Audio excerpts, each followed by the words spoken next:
Maaga akong tumungo ng pamilihan pagkahatid sa eskwela katulad ng nakagawian.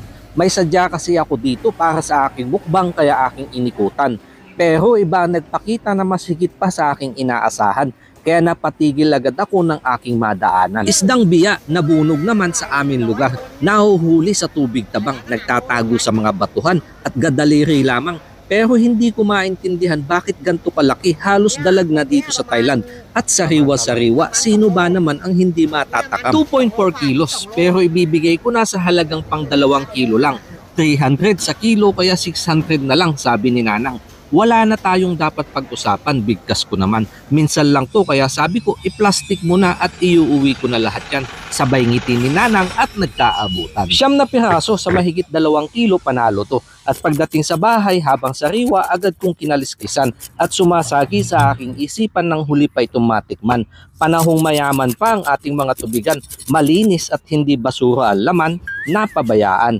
Saka ko ito kinamasasin at sunod na binanlawan. Dito ko na isinilid sa palayok, madalang to kaya sa 4 na piraso muna. Saka ko nilagyan ng luya at sibuyas, pangpaasim na pinatuyong kamyas, binudburan ng paminta at pampalasa, saka siling panigang, sinabawan ng gata 1 kilo ng niyog at kinuha ko lang sa 1 pigaan. Panghuli, asin na pampaalat, sunod na isinalang. Mahinang apoy lamang para hindi kumapit yung laman. At kung pamilyar ka dito sa gantong klase ng isda, sa anong paraan mo ito natikman na tumatak sa iyong isipan? Comment below para ma-shoutout kita kapag ginawan ko na ng video yung natitirang ilang piraso. Sa kasunod kong inayos yung gulay na pang ibabaw at pechay ang pinakamasarap dyan. Hiniwa ko lang at sunod na hinugasan. Dito ko na ipinatong sa aking pinapakuluan at hinango din agad dahil kapag luto sa palayok, matagal humupa ang init kahit hindi na nakasalang. Saka inayos ang aking lamesa para mapalamigan at sunod na inilapit sa Diyos upang mabasbasan. Isdang biya na minsan lang matitikman at niluto ko ito sa gata na may pangpaasim na kamyas. Napakasarap kaya matatawag itong biyaya. Mayon, manganon apo, kalamansi at saka patis. Manganon sa amin po ibig sabihin daan na ho kayo, kain na po tayo.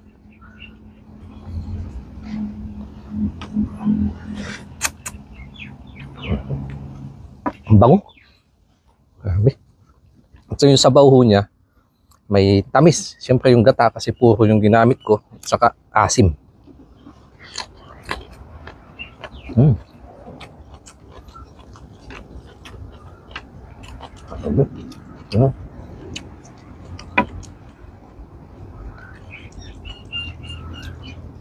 Kapal ho na laman.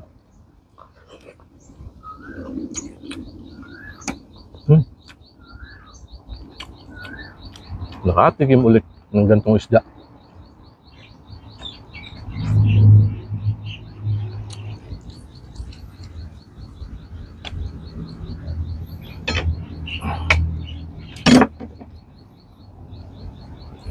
Baba ko na nga ho dito para mas kita.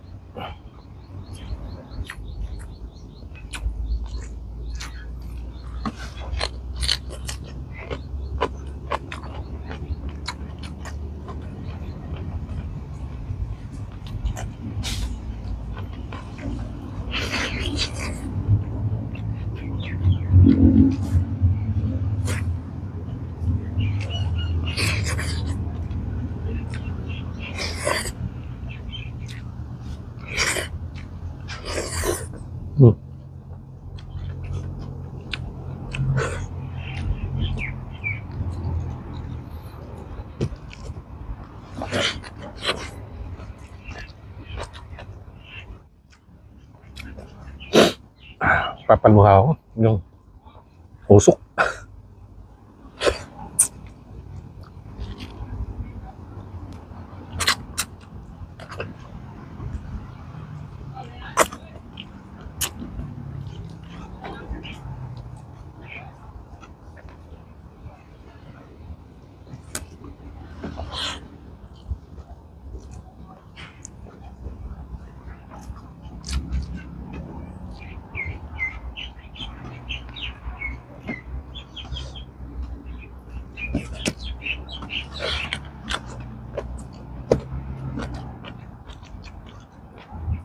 Kulang yung nilabas ko dahon.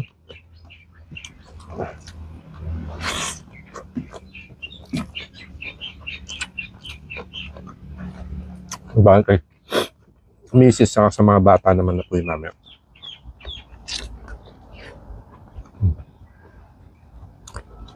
Kaya hindi ko binudbuhan na siling manghang yung gata.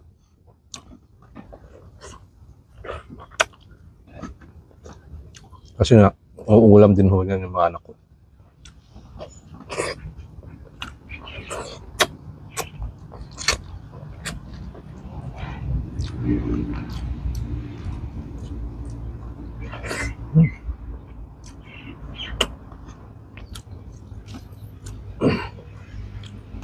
Pa-comment naman nga ho mga katayon kung kailan pa yung huling pagkakataon na nakaulam ho kayo or nakatingin kayo ng ganitong klase ng isda.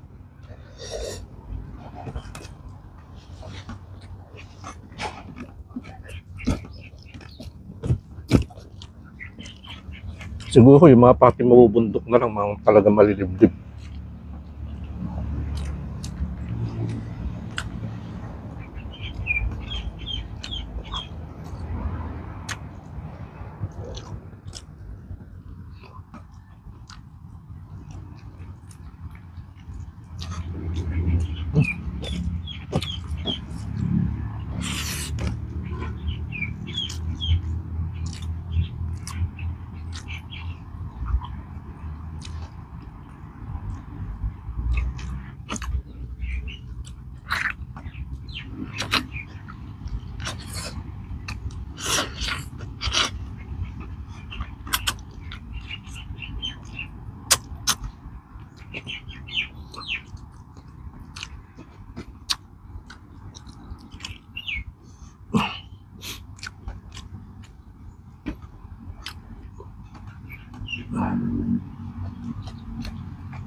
Mamaya na hulit ako.